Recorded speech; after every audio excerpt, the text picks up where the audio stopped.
그냥 보수 유튜버 당이에요. 이제 보수당도 아니고 극우 유튜버 당이에요. 용산이 그동안 그 유튜버들에게 어떤 식으로 대여하는지가 시계하고 핸드크림 있다고 보는 아, 궁극적인 정점에는 윤석열, 김건희가 100%죠. 네, 100%다. 유튜브 여론전에서는 뒤지지 않으려고 윤석열뿐만 아니라 고위 공무원들이 다 뿌리를 깊숙이 유튜브 쪽에 내렸다라고 봐야죠. 탄핵 반대하고 체포 반대한다고 하고 이런 일들이 벌어지다 보니까 그 극우 유튜버들의 목소리에 힘이 실렸고 자연스럽게 그 주장에 넘어가 버린 사람들이 상당수가 있고 신천지며 통일교며 이런 사이비 집단까지 같이 들어가 있으니까 용산이 그동안 그 유튜버들에게 어떤 식으로 대여하는지가 예. 그 목사 통해서 뭐 시계하고 핸드크림 있다고 보는 아, 그죠. 25개, 50개. 예.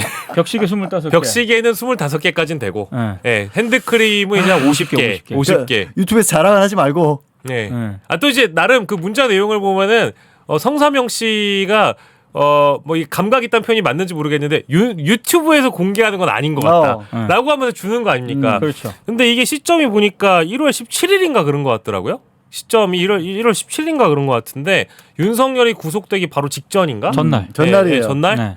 예, 그런 거 보면은 아무튼 이게 선물 받은 것 이것도 신혜식 제공이잖아요. 그렇죠. 다 네. 신혜식이 제보한 거예요. 아 그러고 나서 자기 그 나중에 이렇게 집회할 때 청년들 올라오고 나면 그 자리에서 나눠줬다는 거야.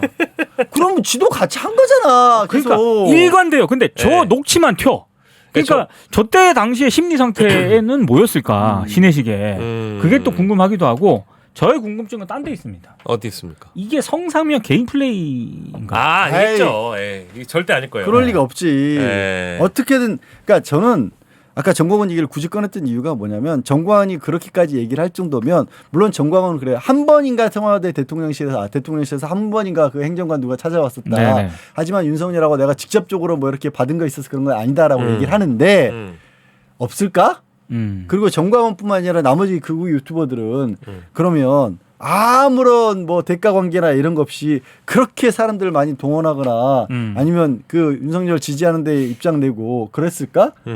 그 지난 3년 동안 이들에게 국가적 차원에서 지원했던 부분은 없을까? 있을 것 같아. 있을 것 같아요. 지금 권력을 잃었기 때문에 파면 탄핵당해가지고 지금 체포 기다리고 있는 상황이니까 그나마 뭐 이렇게 벽시계 이런 건 나눠줬지. 지가 대통령이었을 때는 줄 거 많았을 걸? 아니 그 서울의 소리 이명수 기자 녹취 등등 보도한 내용에 빠지면 그 김대남하고 통화하는 거 나오잖아요. 나오죠. 이쪽에서 관리한다고. 그 관리가 누가 관리하고 가서 밥 한 끼 사주는 걸 끝났겠어. 아니 돈 같은 거 사람들이. 주고. 근데 그 돈이 이 세금으로 만약에 들어갔다면 그건 말도 안 되는 거고. 세금이었겠죠. 무슨 돈이 있었겠어. 그리고 그럼. 아니 그 세금인데 하여튼 뭐 누가 사비를 털었는데 하여튼 그래가지고 제가 봤을 때 돈 문제는 굉장히 복잡한 것 같고 어찌 됐든 이거는 용산이 깊숙하게 개입이 돼 있고 결국에는 궁극적인 정점에는 윤석열, 김건희가 100%죠. 네, 100%다 거기. 그러니까 이게 그 시민사회 수석실을 통해서 극우 유튜버들을 관리한다라는 얘기는 제 기억으로는 정권 초반에 이제 강승규 때부터 그렇죠. 사실은 뭐 여의도 정가에 다 떠돌던 얘기고 그 이후에 이제 확정적으로 좀 그 어떤 기정사실화 됐다라는 보도가 김대남의 녹취록, 뭐 이명수 기자뿐만 아니라 김태형 기자뿐만 아니라 그 MBC에 이제 보도가 됐던 그런 내용들 들어보면 아주 뭐 노골적으로 지원을 해주잖아요. 그렇죠. 그리고 이 정권의 관변 단체들이 과거에 자유총연맹이라든지 뭐 새마을운동협의회라든지 뭐 그런 기타 여러 이름은 정확하지 않은데 자유총연맹은 확실하고 거기 자문위원들 들어간 사람들 보면 완전 가관이에요. 다 극우 유튜버거든요. 그렇죠. 그러니까 한 자리씩 주고 뭐 금전적으로 지원도 해주고 해주면서 동시에 유튜브 여론전에서는 뒤지지 않으려고 윤석열뿐만 아니라 윤석열을 위시해서 아무튼 이 고위 공무원들이 다 뿌리를 깊숙이 유튜브 쪽에 내렸다라고 봐야죠. 그렇죠. 그러니까 자유총연맹도 현직 대통령이 처음으로 방문을 했었고. 그렇죠. 네. 네, 말도 안 맞아요. 되는 짓이거든 사실은. 그렇죠. 대놓고 나 그냥 극우야라고 선언한 건데 네. 그런 짓을 했었고 지금 얘기한 것처럼 그런 단체들의 예산도 늘려줬습니다. 네. 그리고 그 예산 늘려주는 과정에서 다른데 정상적으로 국가 운영이 됐던 비용들은 다 깎았고 윤석열 입장에서는 정치적 기반이 없다 보니까 그리고 두 번째로는 본인이 정치에 관해서 아는 것도 극우 유튜버 받고 배운 거밖에는 없었던 거잖아요. 네. 거기서 썼던 용어들 계속해서 썼었고 그렇죠. 그러니까 완전히 정권 내내 밀착 관계에 있었던 거야. 근데 문제는 이따가 다루겠지만 그러다 보니까 이 미련한 국힘이 이제 윤석열을 정리를 안 하는 바람에 그 극우 유튜버들이 대한민국 보수의 어쨌든 큰 외형을 가지고 있는 당을 좌지우지하게 돼버린 거죠. 네. 못 벗어나게 된 거라고 봐. 그러니까요. 그리고 이제 이 뭐 그 전광훈이나 신혜식 쪽 경찰 수사는 또 따로 이제 별개로 보도가 되고 있는데 이 서울 서부지법 폭동 때문에 수감돼 있는 지금 복역하고 있는 피의자들 있죠. 근데 이 사람들 같은 경우에는 뭐 진짜 이제 그 사람들 이제 피고가 된 건데 피고인들의 경우에는 지금 전광훈 쪽에서 계속 해가지고 그 구치소에서 쓸 수 있는 영치금을 갖다가 지원해주고 있는데 그 지원 금액으로 또 신혜식이 전광훈 쪽에 5천만 원 또 쾌척했다라는 보도가 또 있었어요. 네. 이런 거 보면은 지금 본인도 딱 아까 띵글 선배님 말씀이 맞는 게 경찰 수사 받다가 신원식도 이 사이즈 나온 거예요. 신원식이 아니라 신혜식. 신혜식이 신원식이래. 신혜식이 경찰 쪽이 확보와 있는 증거가 너무 명백해. 내가 여기서 발을 뺄 수가 없어. 그러니까 지금 이제 공익신고자로 세탁하고 있다. 그리고 저는 신혜식 선수가 나름 이 목적이 너무나도 명확한 게 이걸 왜 어제 오늘 이슈가 되게 터뜨렸을까? 어제 오늘 네. 네. 내일이 김건희 영장실질심사하는 날입니다. 아 그러네요. 집회를 하고 있는 가운데서도 그 보수 유튜버들 사이에서도 살짝 갈등이 있었어요. 윤석열 체포 전에. 있었죠, 실제로. 그때 많이 나왔던 게 뭐냐면 신혜식처럼 현장에서 뛰었던 네. 자들은 네. 니네 책상머리만 앉아서 지금 말로만 떠드는 것들 왜 안 나와? 하면서 난리쳤던 기억나요 혹시? 그 김계리가 비슷한 얘기 한 적 있지 않나요? 네. 근데- 고생은 우리가 다 하고. 네. 근데 지금 보면 직접적으로 거기에 나서지 않았던 자들은 여전히 다 살아있어. 그러니까 뛰어내린다고 지금 뛰어내린 건 신혜식처럼 행동에 옮겼던 자들은 뛰어내릴 거고 그쵸. 어찌 보면 그들보다 한 수 위에 더 악의 축이라고 할 수 있는 자들은 그대로 있어. 그렇죠. 그 네 분도 일부는 보는데 거기까지는 아마 못 올라갈 것 같아. 올라가야 되는데. 아니 왜 그러냐면 이 자들이 지금 하고 있는 걸 보면 이따가 전환길 얘기를 할 때 하겠지만 예. 여전히 아무 걱정 없이 지금 그냥 국힘을 꿀꺽꿀꺽 먹고 있어. 다 먹은 것 같아 이미. 아니 뭐 방금 말씀하신 뭐 어떤 유튜버는 심지어 국민의힘 최고위원 후보 토론회 이런 거 개최하고 뭐 대선 후보 토론회, 당권 주자 토론회 이런 거 하잖아요. 당권 주자 인터뷰, 면접 이런 거 하잖아요. 그런 거 보면은 아니 나중에 짧게 얘기하지만 네. 전환길 하고 고성구하고 보수 유튜버 극우 유튜버 토론회 네. 최고위원들 4명 쪼르륵 갔잖아요. 네. 근데 전환길 징계 반대. 전환길을 앞에 두고 전환길 징계 반대합니다. 전환길이 직접 막 자기 억울하다 이런 거예요. 캐슈 아주 그냥. 아니 국민의힘이 나를 징계할 수 있느냐 이런 거 막 호소하니까 반대하라고 네. 반대라는 식으로 뭐 하는 건지 모르겠어요. 오늘 그 보수 유튜버 극우 유튜버 토론회 못 보셨지만 저도 기사로만 봤거든요. 거기 이제 다 발언들이 문제가 많은데 특히 김재원 최고위원 후보입니다. 김재원? 저는요 전환길이 표적이 된 뭐 이게 질문해요. 뭐 성창경 이런 애가 그러니까 김재원이 전환길 씨는 언론인 자격으로 전당대회를 취재했다고 들었는데요. 그렇다면 그건 일종의 보복 조치입니다. 김근식 후보가 반사 이익을 얻기 위해 기획하고 시작한다는 걸 느꼈고요. 내부적인 반발이 일어났고 이걸 거치면서 결국 자기가 친한계 지원을 받는 꼴이 됐어요. 뭐 이런 발언을 했다고. 회생불능. 이게 무슨 공당입니까 이게?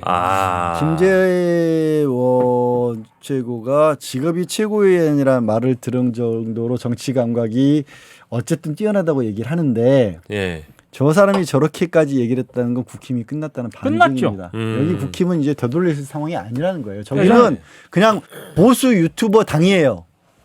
이제 보수당도 아니고 극우 유튜버 당이에요. 아니 저는 김재원 진짜 여운데. 저는 그래서 예. 박지원 의원의 고 재원 그냥 웃음기 싹 빼고 그렇게 가야 돼요. 자 국힘 고문 윤석열 대표 전환길 사무총장 김문수 그렇게 해가지고 전환길 당으로 해서 가고 지금 국힘에 있는 그나마 저기 안철수?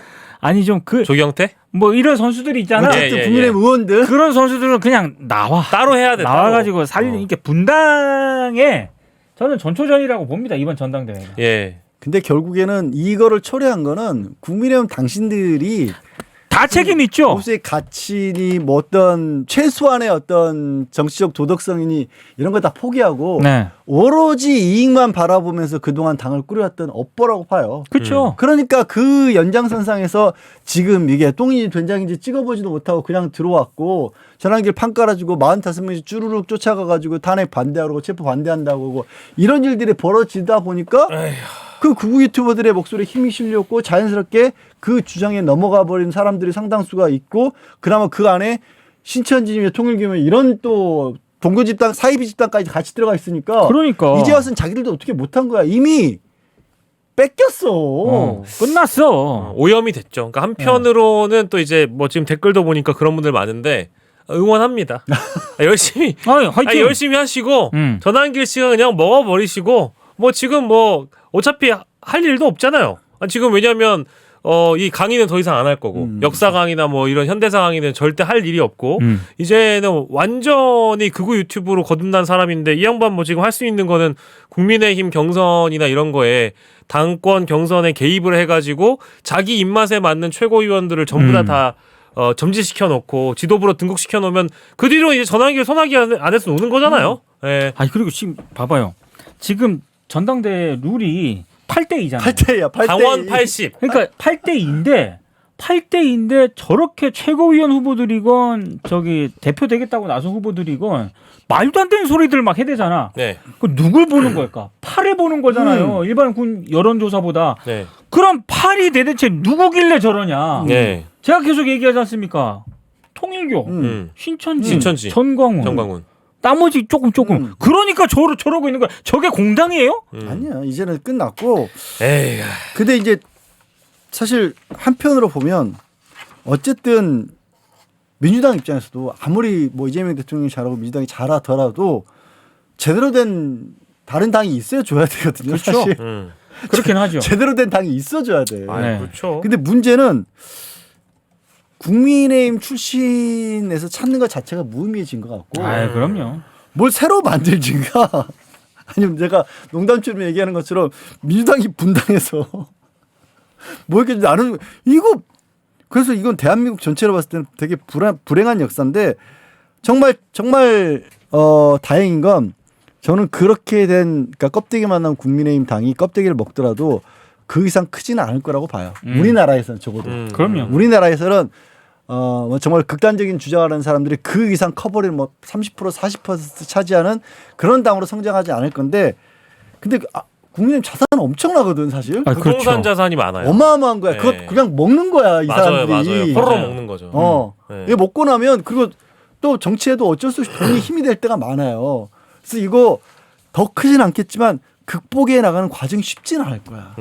아마 평생 얘네들이 어디까지 그 잔존에 있을지 모르겠는데 저희가 아무튼 평생 주시는 해야 됩니다. 왜냐하면 이제 이런 극우 계열의 집단들이 제도권 정치를 먹어버리면 그 다음에 하는 것은 이제 리박스쿨 같은 이런 단체들을 지원하거나 그렇죠. 직접적으로 지원하거나 뭐 정권을 먹으면 정당이 정권을 교체해서 정권을 먹으면 그 이후에 이제 술술 풀립니다. 윤석열 정부에서 우리가 알지 못하는 사각지대에서 리박스쿨 같은 애들이 막 교과서를 도서관에 깔아놓고 막 이런 게 결론적으로는 현직 공당의 의원이 국회에 어떤 자리를 마련해주고 토론회를 하거나 기자회견을 통해서 또 이 대중에게 막 어떤 메시지를 전달하고 하는 역할을 공당이 나서서 하고 공당 의원이 나서서 하니까 이게 다 우리 일상에 영향을 주는 거예요. 아니 아주 쉽게 생각해서 지금도 국민의 107이잖아요.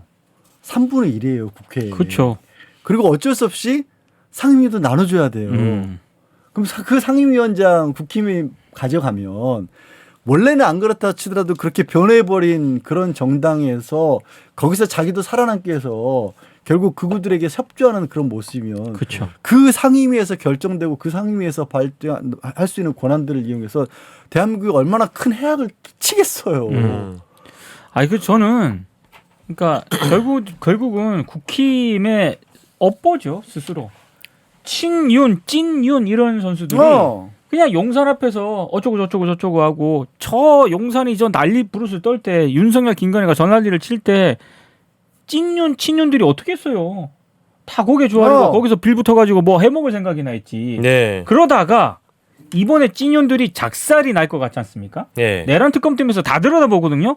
이제 추경호부터 시작해가지고 줄줄이 이제 윤상현이니 뭐 나경원이니 아마 다 작살이 날 건데 그 빈틈을 그러니까 뭔가 적절한 건강한 대안 세력이 그나마 있었으면 그나마 국힘에서 얘네들이 중심을 잡을 거야. 근데 거의 바닥이고 이상한 선수들 몇몇 남아 있지 않습니까? 그 빈틈을 전환기를 치고 들어온 거야. 저 자업자득이에요. 어떡할 거야 저거. 나는 그 이른바 깃발만 꽂으면 당선된다는 지역에 있는 그 국힘 의원들 예, 제일 큰 책임 있어요. 맞습니다. 당선만 깃발만 꽂으면 공천만 받으면 그 당선된다는 지역에 있는 사람들이야말로 이럴 때 어쨌든 나서서 목소리 내주고 우리가 저런 데는 나가면 안 됩니다 이렇게 해주고 아니면 초선 의원들이라도 나서서 뭔가를 해야 되는데 그렇죠. 누가 보였어? 아무도 안 보였잖아. 그러니까 이렇게 돼버린 거야. 그러니까 자업자득의 꼴을 좋은데 문제는 한국 정치가 골 때리려지. 대한민국 네, 정치판이 위험해요. 이상해져 버린 거야. 위험해진다고 저도 봅니다. 그래 근데 KCH는 말하면 선거 때 되면 그래도 국힘 뽑아줍니다. 근데 그게 그나마 보수의 국힘도 아니란 말이야 이제는. 극우의 국힘. 극우의 국힘이 돼버렸다는 거야. 이제. 헌법 테두리 안에서 노는 게 아니에요. 제도권 정치가 그래도 헌법 안에서 놀아야 되는데 이게 자꾸 그 외부에 있는 극우 세력한테 흔들려가지고 정당이 먹혀버리면 결국에는 이제 국민의힘 정당은 위헌 정당이 되는 거죠. 그렇죠. 스스로 위헌 정당이 되는 거를 다들 방치하고 있고 끌려가고 있는 거죠. 김문수, 장동혁 이런 사람들 마찬가지입니다.